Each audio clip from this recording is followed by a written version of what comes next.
Mag-pray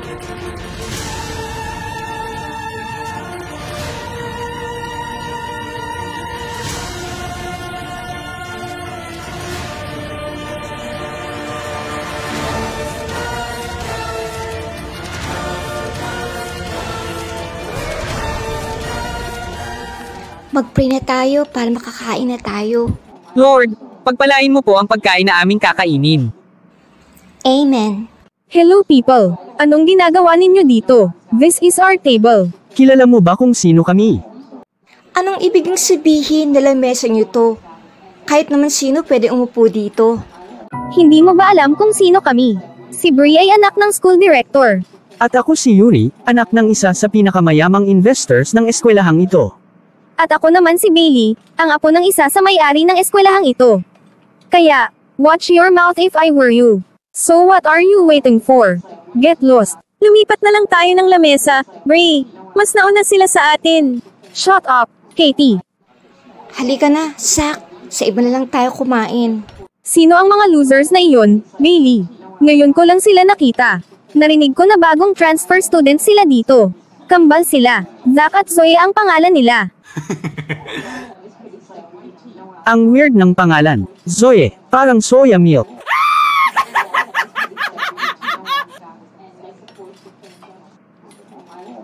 That's so funny. Good morning, students. As the principal of this school, I am happy to announce that our school will be competing in the upcoming regional quiz B. The board of directors and your homeroom teacher will select the best student that will represent our school. So, get ready to win. This time sisiguraduhin kong ako ang mananalo. Good luck na lang sa iyo, Bailey. Kailangang talunin mo muna si Bree. That's right. Nakalimutan mo na ba na I was the reigning champion last year sa Regional Quiz B? Tingnan natin, Bree. Let the battle begin.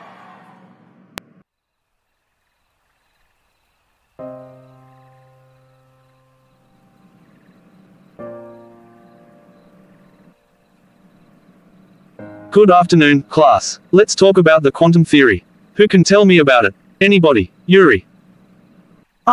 It's a mathematical equation involving a figure that represents individual units of energy. Ang galing manghula. I'm sorry, your answer is wrong. What about you, Bree? Well, it's easy peasy. Quantum theory it's an energy of individual units or quanta. I'm so sorry, but your answer is wrong, Bree. Ano? Imposible iyan, Sir Arthur. What about you, Zoya? Can you tell us what is quantum theory? Quantum theory is the theoretical basis of modern physics that explains the nature and behavior of matter and energy on the atomic and subatomic level. Wow, that's the correct answer. Thank you, Zoya. Ano ngayon? Tsamba lang iyan, ano? Ang yabang. Hi, Zoya. I'm Katie. Hi, Katie. Nice to meet you. Ang talino mo pala, Zoya. Oh thanks, Katie. Anong ginagawa mo, Katie? Layuan mo siya. Tama si Bree, Katie. Hindi natin siya ka-level. Tama, stay away from her and her brother. Pasensya na, Zoya. Ayos ka lang, Zoe. I'm fine. Just ignore them. Class dismissed. Study for your long quiz tomorrow.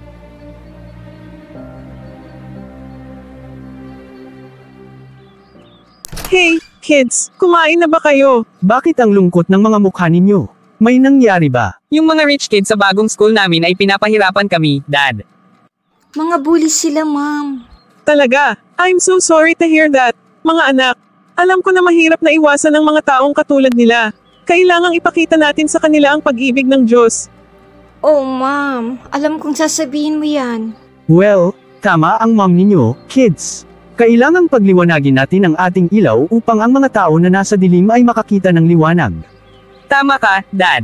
Kahit mahirap kailangan nating ipakita ang liwanag ni Jesus. That's right, sweetheart. Mamayang gabi ipag-pray natin na baguhin ng Diyos ang mga bulis na iyon. Okay na ba tayo? Yes, okay na tayo, Ma'am. Pwede ba tayong kumain sa labas, Dad? Gutom na ako. Ako din, Dad. Hindi kami gaano nakakain dahil sa mga bullies na yun. Bakit hindi tayo pumunta sa bagong bukas na international resto? Nakita ko ito kanina nang papunta ako sa trabaho. I love that. Alis na tayo.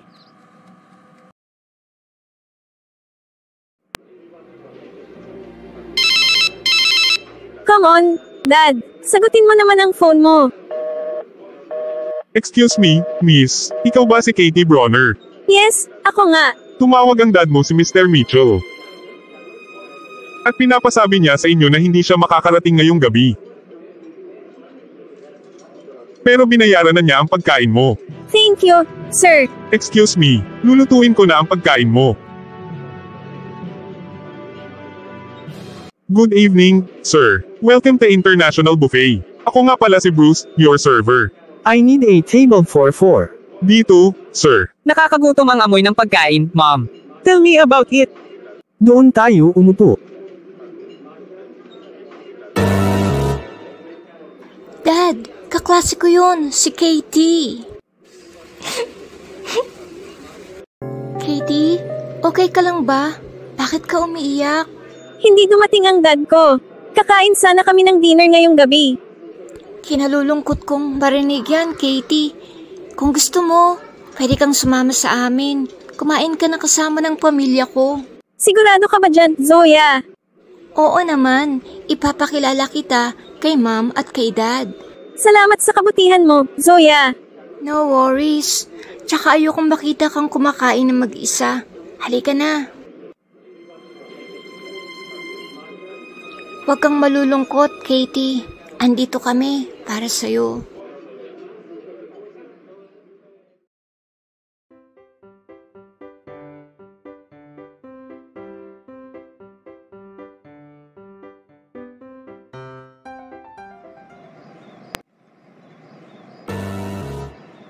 Si Zoya at Zack yun. Hey, Zoya, Zack. Katie,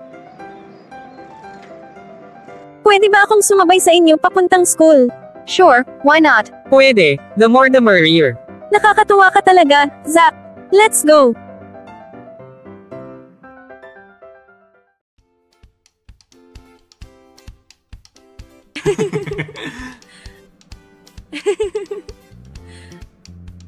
Zoya, Zack, over here.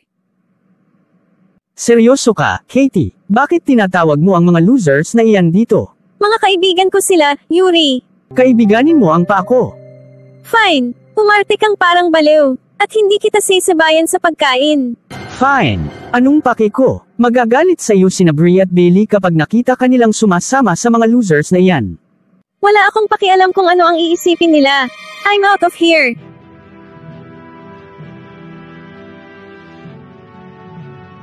Huwag ninyo siyang pansinin. Sawa na ako sa ugali niya. Tara na, kain na tayo.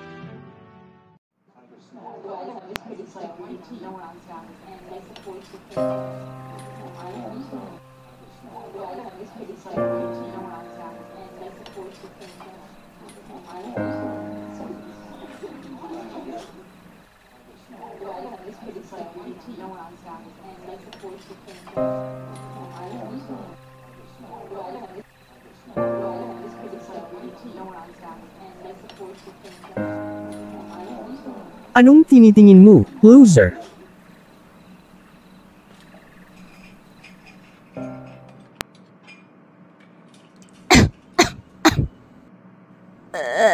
I can't breathe. Yuri, ayos ka lang ba? Huwag kang matakot, Yuri. Kaming bahala sa'yo ni Zack. Zoya, sigurado ka bang alam mo ang ginagawa mo? Magtiwala ka lang sa akin, Katie. Ngayon, pumanatag ka lang, Yuri. Tatayo ako sa likod mo at ilalagay ko ang aking mga braso diyan sa tiyan mo. Handa ka na ba?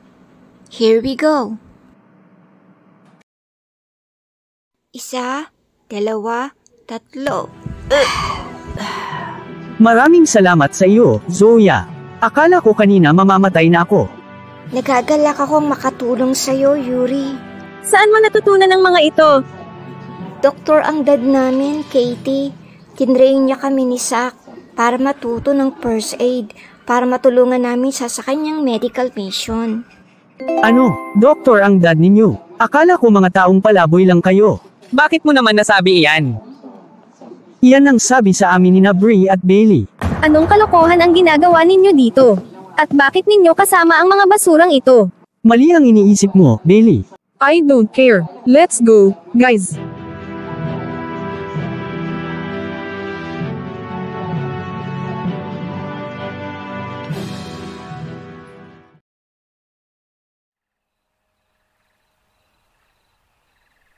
Alam ninyong lahat na ang Regional Quiz Bee competition ay papalapit na. Lahat kayo pwedeng sumali pero isang estudyante lang ang pipiliin para mag-represent ng ating class. At ang bawat klase ng senior high ay maglalaban-laban. At kung sino ang pinakamagaling at pinakamatalino, siya ang magiging representante ng ating paaralan. Let's begin our practice test. Are you ready? Excuse me, Miss Anderson. Bakit kailangan pa nating gawin iyan? We all know na ako ang representative ng ating school for 3 years. Walang makakatalo sa akin dahil ako ang pinakamatalino sa class na ito. Sigurado ka, Bree. Gusto rin namin ni Yuri na sumali. That's right. Hindi lang ikaw ang matalino sa class na ito. Tama. Gusto ko na lahat kayo ay sumali sa ating practice test. Let's start with the first question. Math. An angle whose measure is greater than 90 degrees and less than 180 degrees. Anyone? Obtuse angle. Correct, Zach. Who can tell me a brief summary of the Battle of the Alamo? Bree. It was the symbol of fierce resistance for the people of Texas and it was a war against Mexican people. It was one of the most important history of our country. Meron pa ba? Ano pa ang mga detalye ba hindi mo nabanggit, Bree? You, Zoya. Why bother, Miss Anderson? Hindi matalino si Zoya. Hula ko na walang alam iyan. The Battle of the Alamo occurred during the Texan Revolution from February 23 to March 6, 1836. In October 1835 the people of Texas drove the Mexican forces. Their victory was short-lived because General Antonio Lopez de Santa Anna advanced north to put down the rebels. And the Texas Volunteer Rebel Army went home. Later on, the Texans came back and fought Santa Anna and they won. Oh my goodness, ang galing mo, Zoya. Naniniwala ako na si Zoya ang dapat maging representative ng ating klase. Agree ba kayo, class? Hindi mangyayari iyan, Miss Anderson. Kailangan muna akong talunin ni Zoya. Don't worry, Bree. I'm not going to compete in the regional quiz bee. I object. Hindi ito patungkol lang sa iyo, Bree. Para ito sa kapakanan ng ating eskwelahan. Okay, sina Bree at Zoe ang dalawa nating candidates. May the best student win. Class dismiss. Teka muna, Zach. Lala ko muna ang locker ko. Okay. Hoy, ikaw, Zoya, stop. Wala akong pake kung matalino ka o hindi. Gusto kong umayaw ka sa competition. Is that clear? Wala naman akong talagang pakialam sa competition. Kaya huwag kang mag-alala, Bree. Makinig ka kay Bree, Zoya. Bailey, Bree, pakiusap, lubayan na ninyo si Zoya. It's just a foolish quiz bee. Big deal. Bakit mo ba siya kinakampihan, Yuri? Tama naman si Yuri, Bree. It's just a competition. Hindi naman mahalaga iyan. Shut up, shut up. Hindi ito competition lang. Kailangang patunayan ko sa grandpa ko na matalino ako. Gets ninyo? Katulad ng sinabi ko sa'yo, huwag kang mag-alala patungkol sa akin. Tayo na, Zach. Zoya, lumilindol. Umalis na tayo dito. Please.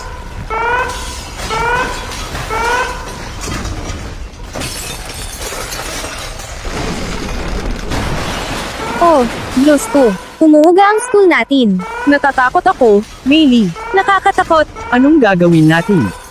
Huwag kayo magpanik, guys. Kumalma lang kayo. Kailangang umalis na tayo dito, Zoya. Please, kailangan natin maghanap ng ligtas na lugar para pagtaguan. Dito tayo pumunta. No, sino ka para utusan kami? Hindi ka namin leader dito. Huwag ka nang makipagtalo, Bree. Makinig ka na lang kay Zoya. Alam niya ang ginagawa niya. I agree. Halika na, sumunod kayo sa akin. Natatakot ako. Tutulungan kita, Bailey. Tayo na. Dito ka lang sa tabi ko, Zach. Whatever. Ito lang ang ligtas na lugar sa paligid ng campus natin. Pwede tayo mag-stay dito habang hinihintay nating tumigil ang lindol. Estupido ka ba? Ligtas na lugar ba ito? Natabunan tayo sa loob ng building. Walang nakakaalam kung mabubuhay pa tayo o mamatay sa lugar na ito. Hoy, tama na. Hindi ka nakakatulog. Kailangan gumawa tayo ng plano. Ano sa palagay mo, Zoya? Sa ngayon, kailangan umupo muna tayo at mag-isip tayo ng magandang plano. Dahil sa lindol, nawalan tayo ng kuryente. Natabunan tayo dito sa loob ng gusali. Ibig sabihin nun, walang signal. Hindi tayo pwedeng tumawag. Kahit na kanino. Paano naman yung whistle, Zoe? May dala akong pito dito sa bulsa ko.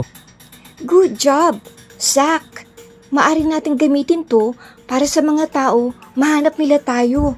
Pito, talaga lang ha, iyan lang ba ang meron ka? At paano naman tayo matutulungan ng pito mo? Sige nga. Sheesh! Itigil mo na ang ugali mo, Brie. Alam ko na walang kasiguraduhan ito, Yuri. Pero ikaw at si Zach, pwede kayo magpalitan para ihipan ang pito. May posibilidad na ang mga rescue team ay naghahanap sa atin ngayon. At kapag malapit sila, marinig nila ang pito. Wow! Hindi ko naisip iyan. Ang talino mo talaga, Zoya.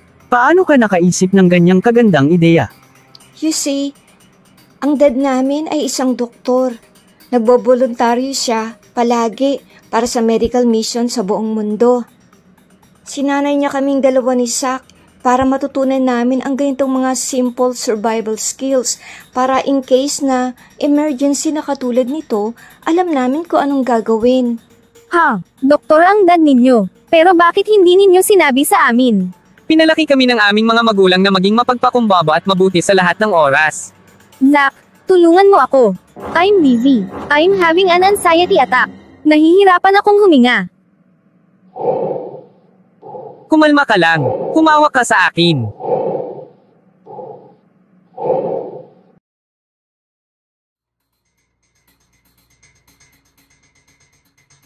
Okay, Bailey. Relax ka lang. Huminga ka sa ilong mo. Sa pagbilang ko ng 3, pigilin mo ang paghinga mo. 1, 2, 3, hold your breath. 1, 2, 3, ilabas ang hangin, ilabas mo sa bibig mo. Now, subukan mong kumalma. I-relax mo ang iyong mga balikat. At mag-isip ka ng mga positibong bagay. Pwede mo bang gawin iyon para sa akin? Kumusta na ang pakiramdam mo, Bailey? Gumanda na ang pakiramdam ko, Zach. Hindi na ako nahihilo. Salamat. You're welcome. Gawin mo lang iyan kapag nakakaramdam ka ng anxiety attack. Sa palagay ko, magiging isang magaling kang doktor someday, Zach. Sana nga.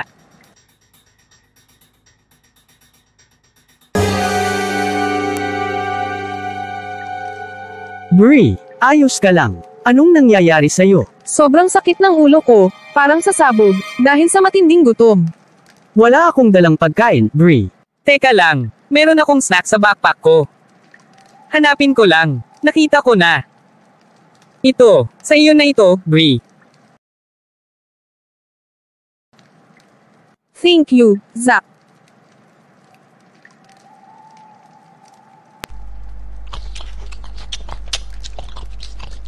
Meron pa akong 5 snack bars dito. Tig-isa tayo. Eto. Thanks, Zach.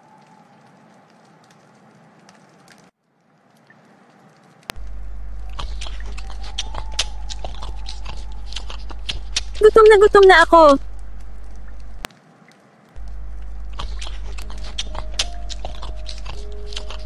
Mamaya na ako kakain. Hindi pa ako gutom.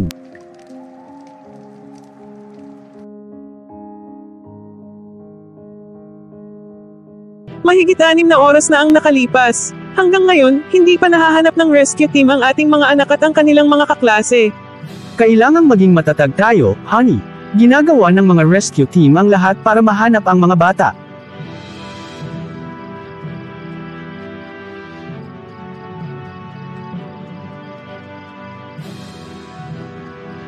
Matulog na tayo. Bukas ng umaga, pumunta tayo sa police station para makibalita.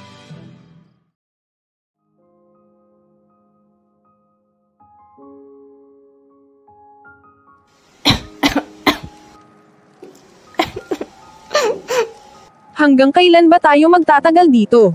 Sobrang hapdi na ng sikmura ko. May peptic ulcer ako, at hindi ako pwedeng malipasan ng gutom. Okay ka lang, Yuri? I felt useless, Zoe. Sorry dahil wala akong maibigay na tulong. Dama kita, Yuri. Pero sa ngayon, Kailangan nating maging malakas at huwag susuko. Tama si Zack. Guys, lahat tayo pagod at gutom. Pero kung susuko tayo ngayon, paano tayo makakalis dito? Sawa na ako sa mga koda mo, Zoya. Wala naman itong naitutulong sa atin. Sawa na rin ako sa mga reklamo mo, Bree.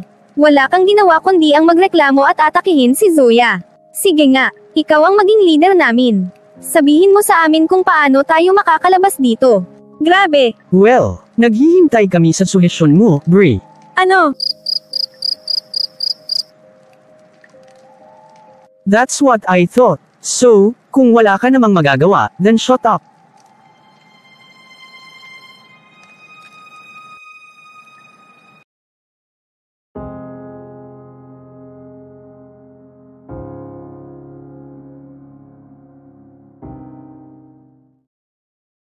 Good morning! Arise, shine. This is your newscaster, Mari. And now, with our morning news. 6 high school students of Phillips Academy High School are still missing. The rescue team of the local authorities are still looking and checking the debris.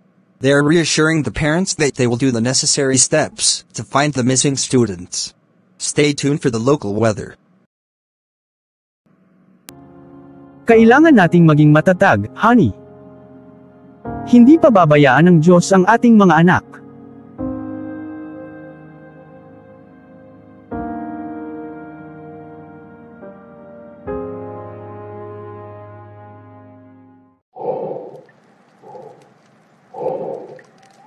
Nahihirapan akong huminga, Zoya. Teka muna. Ipapanalangin kita, Bailey. Lord, pakiusap, pagalingin mo po si Bailey at kaming lahat. Kailangan namin ang tulong mo. Tulungan mo kami, pakiusap. Father God, ikaw lang ang makakapagligtas sa amin. Diyos ko, alam ko na hindi ako gaanong nagpe-pray sa iyo. Pero, nakikiusap ako na tulungan ninyo kami. Please, God, gusto ko nang umuwi para makita ulit ang dad ko. Lord, alam ko na hindi ako naniniwala sa iyo. Pero nakikiusap ako sa iyo, na kung totoo ka, alisin mo kami dito. Pangako, magiging mabait na ako kina Zoya at Zack.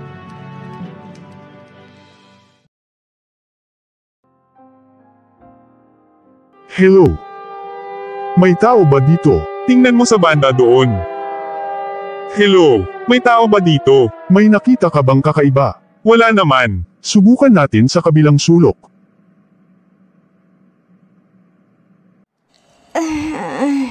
Katie, kumusta na ang pakiramdam mo? Masama ang pakiramdam ko, Yuri. Ang sakit ng ulo ko. Anong nararamdaman mo, Zack? Ang sakit ng likod ko, pati balikat ko. Hindi ako gaanong nakatulog kagabi. Bailey? Bree? Kayo naman. Anong nararamdaman niyo ngayon? Nananakit ang buo kong katawan, Zoya. Parang gusto ko nang sumuko. Nanghihina ako at niniginaw. Sobrang sakit din ng ulo ko at tiyan. 2 araw na tayo dito. Hindi ko na kaya. Natatakot din ako. Pakiramdam ko. Wala na akong pag-asa. Pero, kailangan humahawak tayo. Katulad nyo, natatakot din ako eh. Pero, hindi tayo pwedeng sumuko ngayon. Alam ko, naghagabayan tayo ng Diyos at ituturo niya sa mga rescue team ang kinaroroonan natin. Bakit hindi tayo tumawag at mag-pray sa Diyos? Hilingin natin sa Kanya na iligtas niya tayo.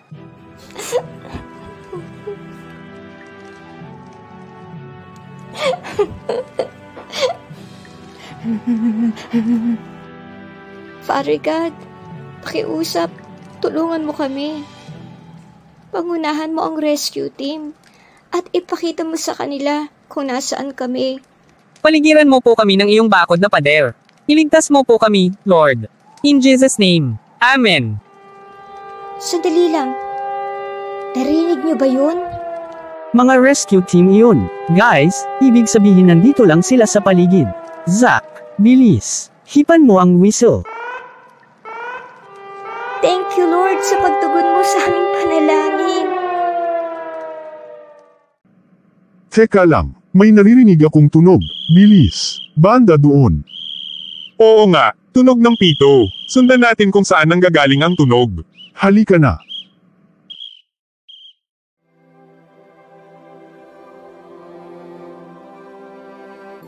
To the faculty members, principal, quizmasters, parents, and students. It is a great honor for me to represent our school. Truth be known, I wasn't planning to participate in the regional Quiz Bee. Last year I won in the national Quiz Bee competition for my former school. I thank my family for believing in me. Most importantly, I thank God for all my accomplishments and success.